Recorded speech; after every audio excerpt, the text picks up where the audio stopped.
Every time you stream a movie or shoot off an email or jump on a video call, you're actually plugging into this massive, hidden, physical world, a world of data centers. And building that world, well, it's one of the biggest high-stakes games in all of technology. One decision can seriously mean the difference between leading the future or owning a really, really expensive monument to the past. All right, let's get into it. So let's kick things off with a big question. What does a $90 million gamble really look like? I mean, we're not talking about a poker chip or a lottery ticket here, no. In the world of tech infrastructure, it looks a whole lot like a data center. Okay, so check this out. What's so fascinating here is how that cost is broken down. See that huge green spike at year zero? That's the upfront construction cost. They call it core, shell, and site CapEx, which is just a fancy way of saying it's the building, the land, and all the prep work before you even think about putting a single server inside. And then over the next 15 years, those operational costs, especially electricity, that's the gold bar, they just keep piling up and up. And yeah, it all adds up to this staggering number, $90 million. That's the total cost of owning a pretty typical 3-megawatt data center over 15 years. Just let that sink in for a second. It's a massive, massive investment that you commit to years before you have any clue if the tech you built it for is even the right one. The risk is just, it's huge. You know, this quote from Robert Palmer just nails the feeling in the industry. He was talking about semiconductors, sure, but man, does it apply to data centers. It's like you're making this colossal bet on what the future is going to look like, and you won't know if you got it right for years. And by then, it could be way too late. So, that really brings us to the key question, right? When the stakes are this high, how on earth do you make an informed bet? How does the industry even begin to figure out which new tech is worth the gamble and which is just an expensive dead end? Well, to try and get a handle on this, experts use a pretty specific tool. It's called the Disruptive Assessment Framework, and it comes from the Uptime Institute. Now, it's not a crystal ball, obviously, but it is a structured way to look at new tech and figure out, hey, does this thing have the potential to be a real game changer? Could it fundamentally rewrite the rules? And this is a great illustration of how it all works. See, it's not just a bunch of guesswork. It all boils down to answering 3 really simple but incredibly powerful questions about any new piece of tech. 1, how big will the impact be? 2, how fast will it happen? And 3, maybe the most important one, how likely is it to even happen at all?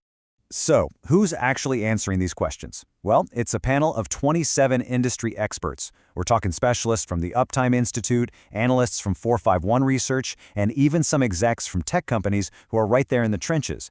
And their goal isn't just to make some simple top 10 list. Nope, it's to give a really informed, expert view on what's actually coming over the horizon. And here's the cool part. All of that expert analysis, all those deep debates and metrics, it all gets distilled down into a single, easy-to-understand number.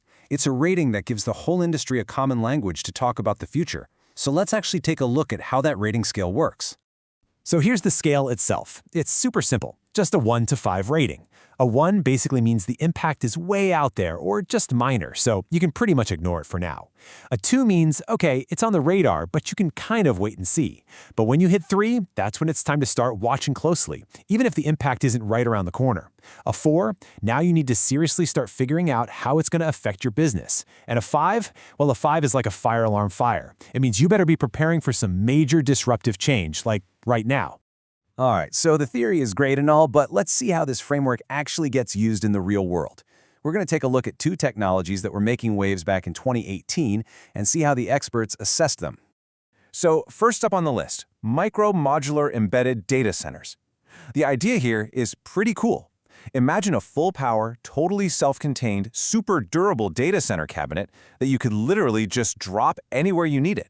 Indoors, outdoors, in a warehouse, at the bottom of a cell tower, you name it. Okay, so the crucial thing to understand here is the trade-off. The huge promise, the thing driving it, was the rise of what we call edge computing. And that's just the idea that you need to put computing power physically closer to where people and devices are, for things like self-driving cars or smart factories, so you can cut down on lag time. But here's the problem. These things cost more than just a simple IT closet, and running them meant you had to completely change how you do things. It was a classic battle, really, between a powerful new capability and the old habits of cost and complexity. All right, next up, let's look at something a little more fundamental. It's called storage class memory, and people were literally calling this the holy grail of computing. I mean, the idea was to create a whole new kind of memory that was lightning fast, just like RAM, but could also store data permanently, like a hard drive, even if you cut the power. Now, the promise here was absolutely massive. We're talking huge speed gains by getting way more data closer to the processor. But back in 2018, the reality, well, it was a little disappointing, to be honest.